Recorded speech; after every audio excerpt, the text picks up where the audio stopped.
მოგესალმებით, საქმის კურსი პირდაპირ ეთერში იწყებს მუშაობას. მე უმცა შუბაშვილი ვარ და ეკონომიკის და ბიზნესის სიახლეების შესახებ გიყვებით.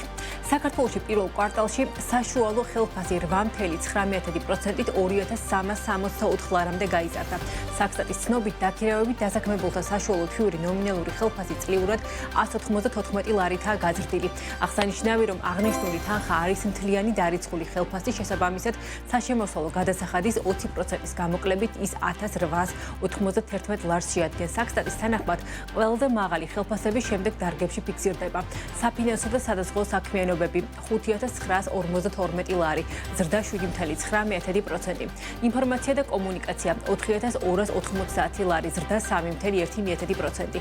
სამთავრობითი მრეწველობა და კარიერების დამუშავება 3230 ლარი, ზრდა 11.8%. პროფესიული სამეცნიერო და ტექნიკური საქმიანობები 3186 ლარი, ზრდა 7.1%. ამასთან 2026 წლის პირველ კვარტალში ქალების საშუალო ხელფასი 1901 ლარი იყო, ხოლო კაცების 2836 ლარი. ხელფასების წლიურმა ზრდამ ქალებში 157 ლარი 9% შეადგინა, ხოლო კაცებში 234 ლარი ასევე 9%.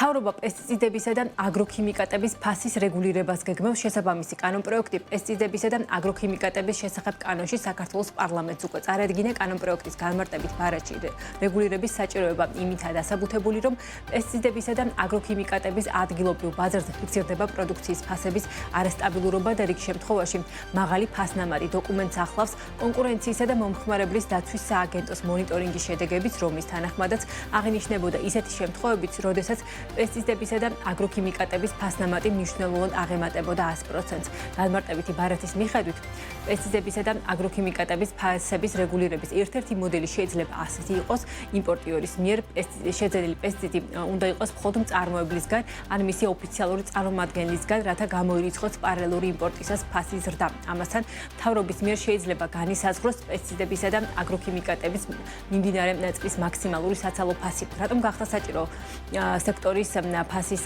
რეგულირება და როგორია კერძო სექტორის შეფასება? ელენე გოგბერაშვილი მუშაობს თემაზე და დეტალებით მომდევნო გამოშვებებში შემოგვიერთდება.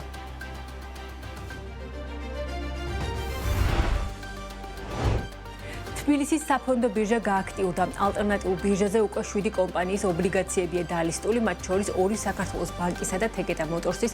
ფასიანი ქაღალდები A კატეგორიაშია, 5 კომპანიის ემისია კი B სალისტინგო კატეგორიაშია განთავსებული. ფასიან ქაღალდებზე აღერიცხა ასევე არასაბირჟო გარიგებებიც, რომელთა ჯამური ღირებულება 1.7 მილიონ დოლარს აღწევს. აგვისტოდან დაგეგმილია თბილისის საფონდო ბირჟის მოდერნიზაცია, ტექნიკური განახლება და ახალი ფუნქციონალების დამატება. რაფორმას მიიღებს საქართველოს კაპიტალის ბაზარი. თბილისის საფონდო ბირჟის სრულფასოვანი ამოქმედებით დარჩება თუ რა აქტიური საქართველოს საფონდო ბირჟა და როგორ უნდა მოხდეს კომპანიების მიერ აქციების გამოშვება და ბირჟაზე განთავსების ხელშეწყობა. ამ თემაზე ვცლად თბილისის საფონდო ბირჟის გენერალურ დირექტორთან გიორგი ამზაშვილთან ერთად ვისაუბრებ 15:30-ზე.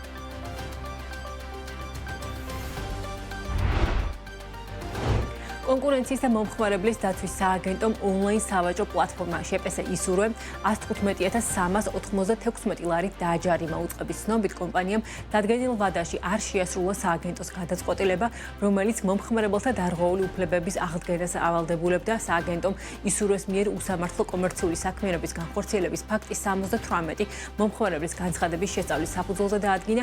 უწყების მოთხოვნით მოვაჭრეს ერთი თვის ვადაში უნდა აღედგინა მომხმარებელთა უფლებები, მათ შორის მოეწესრიგა გებინა საქონლის მიწოდების ვადები და საკუთარი სავაჭრო პოლიტიკა კანონთა შესაბამისობაში მოეყვანა, რაც კომპანიამ არ შეასრულა. სააგენტოში განმარტავენ, რომ ფინანსური სანქციის დაკისრება ისურვეს სააგენტოს გადაწყვეტილების შესრულების ვალდებულებისგან არ ათავისუფლებს და კომპანიას დარღვევების გამოსწორება მაინც მოუწევს.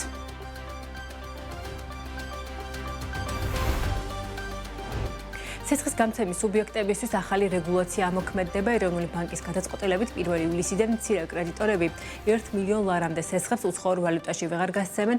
ამ დრომდე ზღვარი 750,000 ლარით იყო განსაზღვრული. ამასთან, ეროვნული ბანკის პრეზიდენტის ბრძანებით ლარით გაცემულ ცეცხლს საბანკო კრედიტად არ მიიჩნევა ნებისმიერი ფორმით უცხოურ ვალუტაზე მიბმული ან ინდექსირებული ცეცხლის საბანკო კრედიტი გამონაკლისი არიან პირები, თუ კრედიტი გაიცემა საქართველოს მოქალაქეობის არ მქონე პირზე, ან და საქართველოში არ არეგისტრირებული არეგისტრირებულ იურიდიულ პირზე. ასევე თუ სესხი სრულად არის უზრუნველყოფილი ფულადის სახსრებით იმავე ვალუტაში, ცნობისთვის საქართველოს ეროვნული ბანკის გადაწყვეტილებით არჰეჯირებული უცხოური ვალუტის სესხების ზღვარი 750,000 ლარიდან $1,000,000 ლარამდე გაიზარდა.